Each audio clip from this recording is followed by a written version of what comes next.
क्या हाल है? आप लोग ठीक ठाक हैं? सब लोग मजे में? तो मैं शुरू करूं?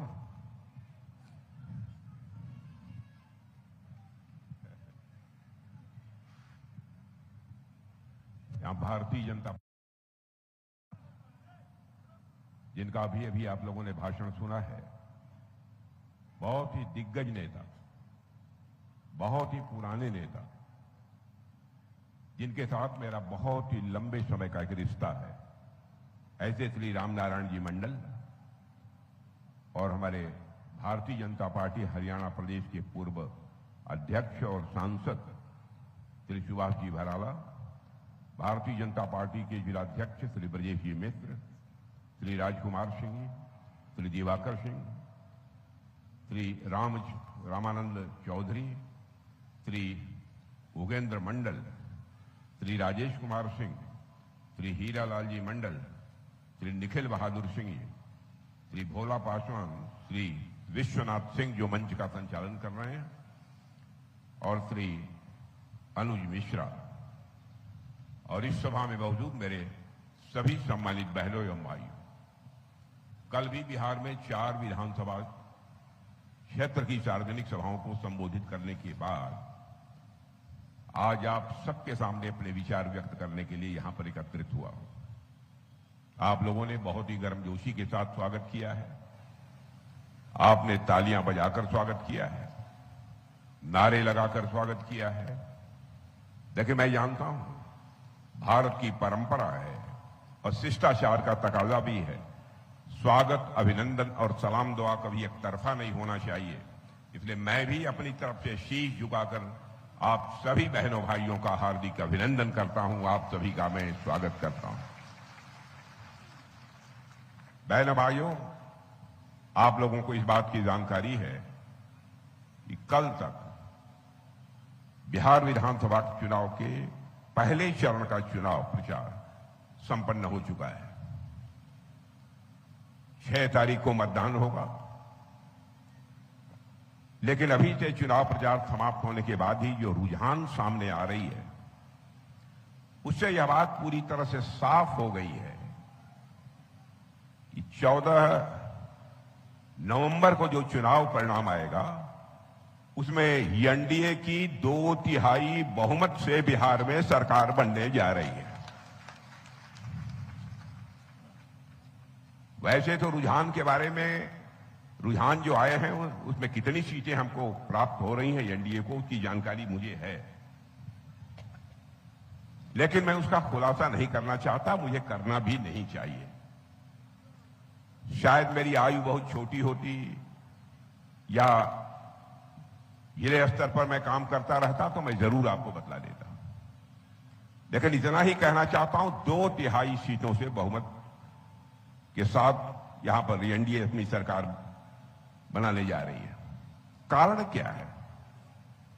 20 वर्षों में जो नीतीश जी की सरकार रही है, जिस तरीके से बिहार में विकास का कार्य उन्होंने किया है, उसकी सराहना तो सब करते ही हैं, क्योंकि स्वाभाविक रूप से लोग तुलना करते हैं कि इसके पहले जो आरजेडी की सरकार थी उसने कैसा काम किया और नीतीश जी की सरकार ने यहां रहते हुए यानी एनडीए की सरकार ने कैसा काम किया। स्वाभाविक है, तुलना होगी, लोग तुलना करते हैं। लेकिन साथ ही एक बात और कहते हैं, जो सबसे बड़ी बात है राजनीतिक क्षेत्र में काम करने वाले किसी भी कार्यकर्ता के लिए, जिसकी विशेष अहमियत है। बहनों भाइयों, लंबे समय तक राजनीतिक क्षेत्र में काम करने के बावजूद कोई मां का लाल उंगली उठाकर नहीं कह सकता है कि नीतीश कुमार के दामन पर भ्रष्टाचार की कोई दाग लगी हुई। आपने देखा, इसके पहले भी आरजेडी के मुख्यमंत्री रहे हैं, लंबे समय तक जेलों की हवा खानी पड़ी है। आज भी जो प्रत्याशी मुख्यमंत्री पद के हैं गठबंधन के, उनके ऊपर भी भ्रष्टाचार के मामलों को लेकर अदालत में केसेस चल रहे हैं। फैसला स्वाभाविक है, यदि ईमानदारी के साथ कोई भी लेगा तो सहज रूप से इस नतीजे पर पहुंचेगा, जिसने ईमानदारी से इस बिहार राज्य की सेवा की है, उसी की सरकार जो है फिर से बननी चाहिए। पहली बार ऐसा हमको देखने को मिल रहा है कि पहले भी मैंने देखा है, जब राजद और कांग्रेस की सरकार थी, बुनियादी सुविधाओं के लिए लोग तरसते थे। मुझे याद है कि उस समय आरजेडी के लोग जनता से यह तर्क देते थे, जब लोग कहते थे हमारे यहां सड़क नहीं है, हमारे यहां गली नहीं है। अब बिहारी भाषा में वो कहते थे, मैं तो बोल नहीं सकता वैसे, लेकिन बिहारी भाषा में कहते कहा तोरे समझ में नहीं आवता, सड़क बन जाएगी तो पुलिस धड़ से तोरे दरवाजे पर पहुंच जाए। बताइए, सड़क बन जाएगी तो पुलिस तोरे दरवाजे पर पहुंच जाएगी। अरे पुलिस की दहशत दिखाकर वो उनका समर्थन हासिल करते थे। लेकिन मेरे बहनों भाइयों, वह जमाना लग चुका है। हाईवे और एयरपोर्ट की बात तो छोड़िए, अब बुनियादी सुविधाएं स्वाभाविक रूप से लोगों को प्राप्त हो रही हैं। और क्या क्या सुविधाएं प्राप्त हुई है मुझे बतलाने की जरूरत नहीं है। एक उदाहरण मैं देना चाहता हूं। मनुष्य की सेहत, मनुष्य का स्वास्थ्य, उसके जिंदगी की सबसे बड़ी दौलत इसे मैं मानता हूं। पहले बिहार वासियों के स्वास्थ्य की चिंता करने के लिए जो स्वास्थ्य का बजट हुआ करता था, वो केवल 700 करोड़ हुआ करता था। बहनों भाइयों, आपको जानकर खुशी होगी, अब वह 20,000 करोड़ रुपए से अधिक का हो गया है बिहार का स्वास्थ्य का बजट। बिजली का ऐसा बुरा हाल था, क्योंकि बिहार में भी हमारे रिश्ते नाते हैं, आना जाना पहले भी मेरा बराबर रहा है। बिजली बामुश्किल यदि 2, 3, 4 घंटे यदि आ जाए तो बहुत बड़ी बात मानी जाती थी। लोग अभ्यस्त हो गए थे, चलिए थोड़ी देर के बाद तो बिजली आने वाली है, आ जाएगी। गांवों में लोग लालटेन से काम चलाते थे। यही स्थिति थी बिहार की। और सारे हिंदुस्तान में बिहार के बारे में जो एक छवि बनी हुई थी, बिहार तो गरीबों का देश है, लेकिन प्रतिभाशाली लोगों का यह राज्य है, यह धारणा भी बिहार के बारे में बनी हुई। यहां के बच्चे अपने पढ़ाई लिखाई करने के लिए बिहार के बाहर दूसरी यूनिवर्सिटीज में, यहां तक कि इस देश के बाहर भी दुनिया के दूसरे देशों के विश्वविद्यालयों में भी पढ़ाई लिखाई करने के लिए जाते थे। बहनों भाइयों, वह सब समाप्त हो चुका है।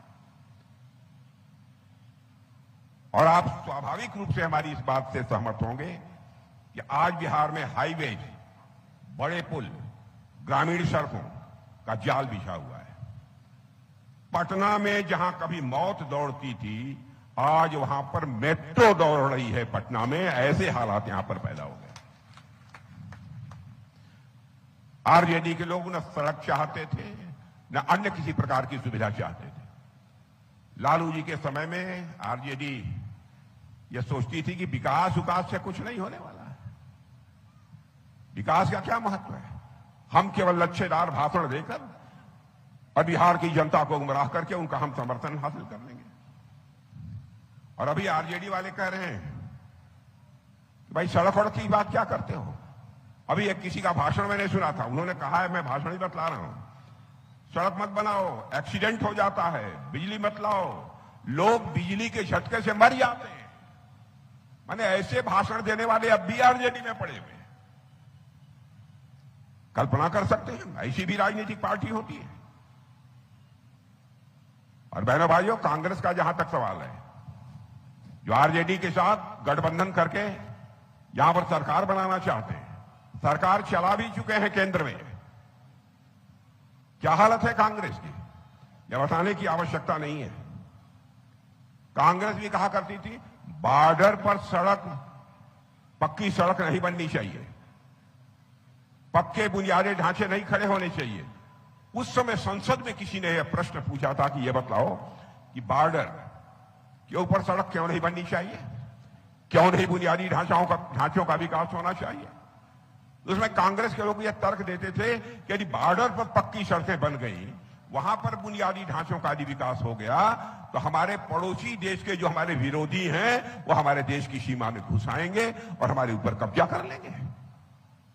यह सब सारे तर्क या कांग्रेस और आरजेडी जैसे नेताओं के द्वारा यह बराबर दिए जाते रहे। लेकिन बहनों भाइयों, सच्चाई को कोई नकार नहीं सकता है। हमारे प्रधानमंत्री मोदी जी ने विकास विरोधी सोच को बदल दिया है। आज हमारा भारत कितनी तेजी के साथ प्रगति कर रहा है। मैं आपको याद दिलाना चाहता हूं, 2014 के पहले हमारा भारत धन दौलत के मामले में दुनिया के देशों में वही 11वें स्थान पर खड़ा था, जिसे अंग्रेजी में इकोनॉमी की साइज कहते हैं। 11वें स्थान पर खड़ा था।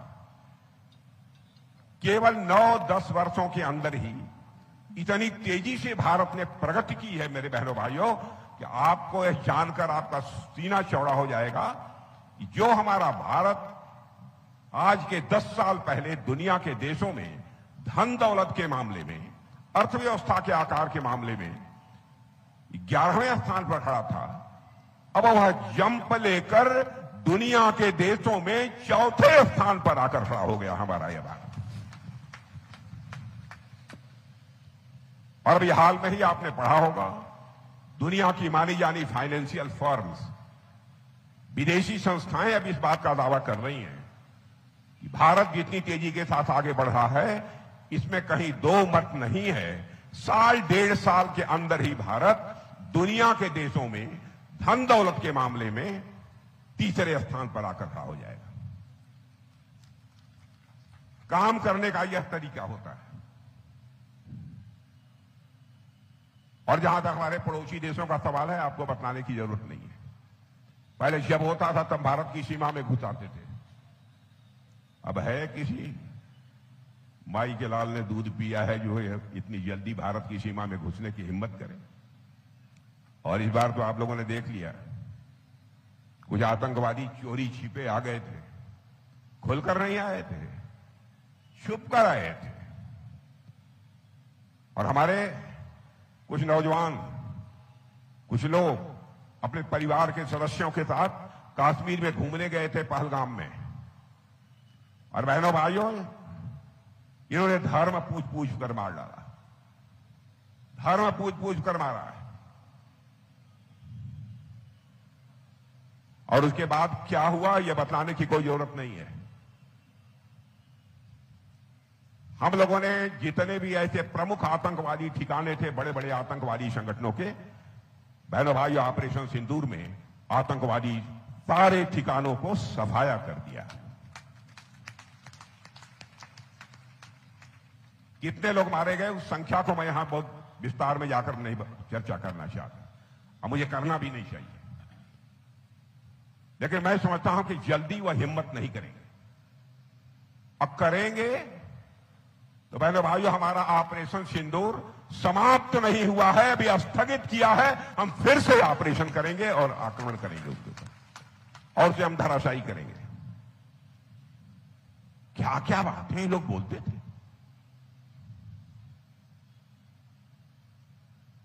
हम कल्पना नहीं कर सकते। धर्म पूछेंगे, बनाओ किस धर्म के हो, और मार डालेंगे।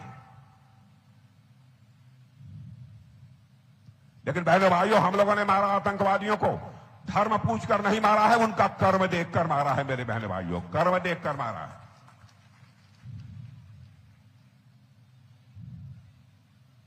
हमारे में और उनके की सोच में सबसे बड़ा अंतर यही है। भारत अब दुनिया में कमजोर भारत के रूप में नहीं जाना जाता है। भारत अब दुनिया में ताकतवर देश के रूप में जाना जाता है। अंतर्राष्ट्रीय जगत में भारत की प्रतिष्ठा बढ़ी है। अभी अभी यहां आने के 2 दिन पहले मैं मलेशिया से लौटा हूं। दुनिया के 21 देशों से लोग आए थे, जिसमें कि अमेरिका भी था, चीन भी था, रूस भी था। सारे दिग्गज थे। सारे मंत्रियों से, सारे रक्षा मंत्रियों के साथ हमारी बातचीत भी हुई। अन्य भी सारे मंत्रियों से हमारी बातचीत हुई। मैंने महसूस किया कि भारत के बारे में कैसी प्रतिष्ठा बढ़ी है।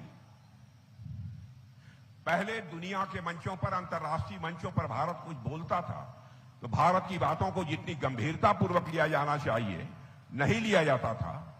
लेकिन आज मेरे बहनों भाइयों, भारत अंतर्राष्ट्रीय मंचों पर कुछ बोलता है तो सारी दुनिया कान खोलकर सुनती है कि भारत बोल क्या रहा है। यह भारत की हैसियत बनी है अंतर्राष्ट्रीय जगत में।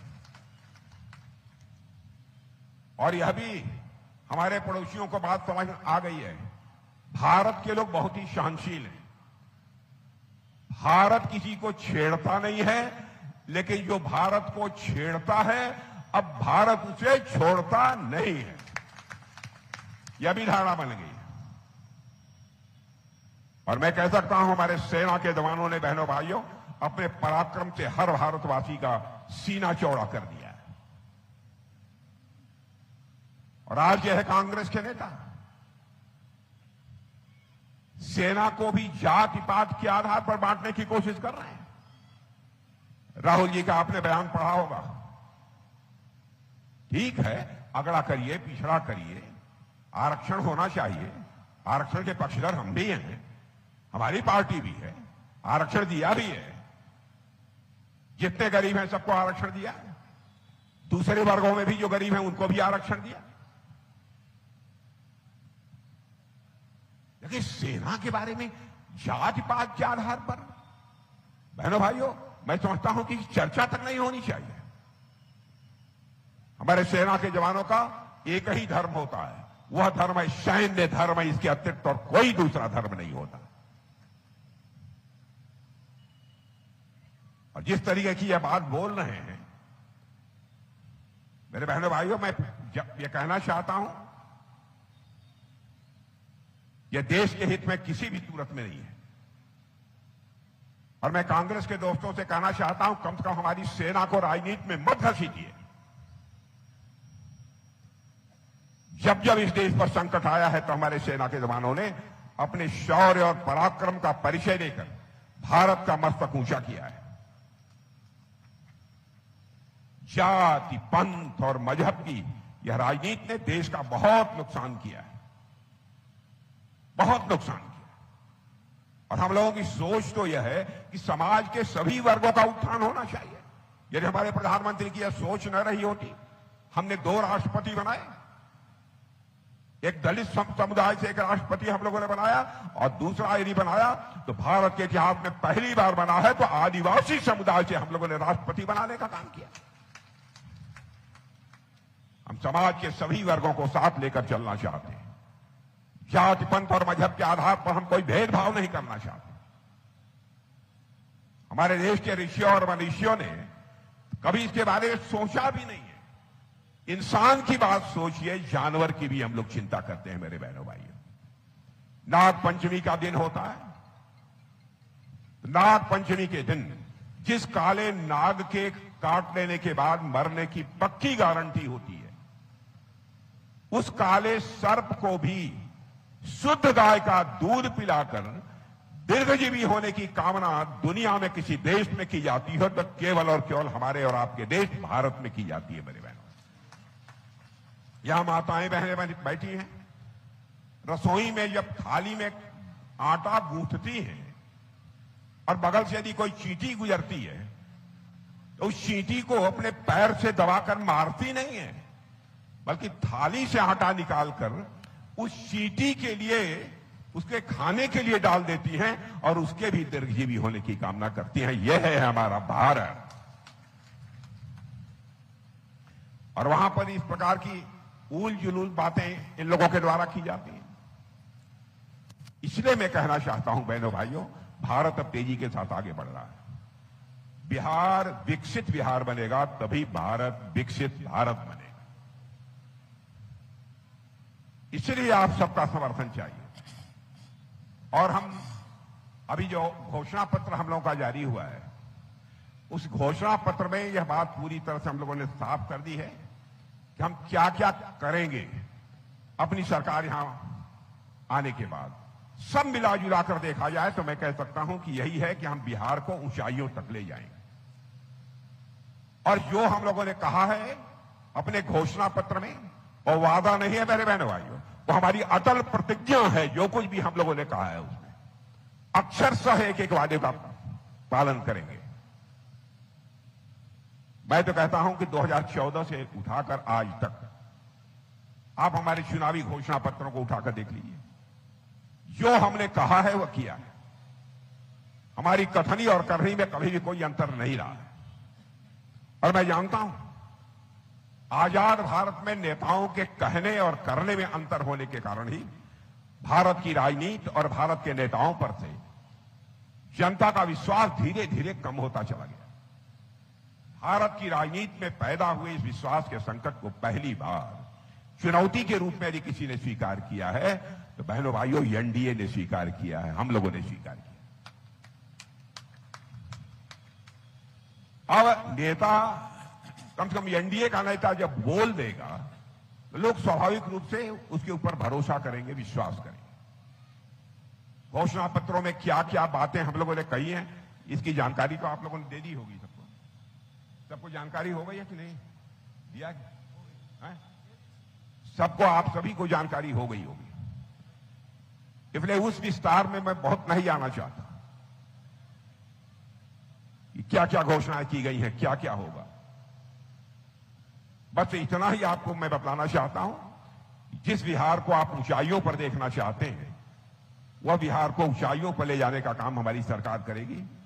केंद्र सरकार के द्वारा जिस भी प्रकार के सहयोग की आवश्यकता होगी वह सहयोग केंद्र सरकार प्राप्त करेगी। यहां के प्रत्याशी श्रीमान रामनारायण जी मंडल का जहां तक प्रश्न है, उनके बारे में मेरे बहनों भाइयों मुझसे ज्यादा अच्छी तरह आप लोग परिचित हैं। लेकिन रामनारायण जी मंडल के बारे में जितना मैं जानता हूं मैं कह सकता हूं, लंबे समय से राजनीतिक जीवन में काम करते हुए कोई मां का लाल यह नहीं कह सकता है एक भी भ्रष्टाचार का छींटा हमारे रामनारायण जी मंडल के दामन के ऊपर पड़ा हुआ हो, यह कोई नहीं कह सकता।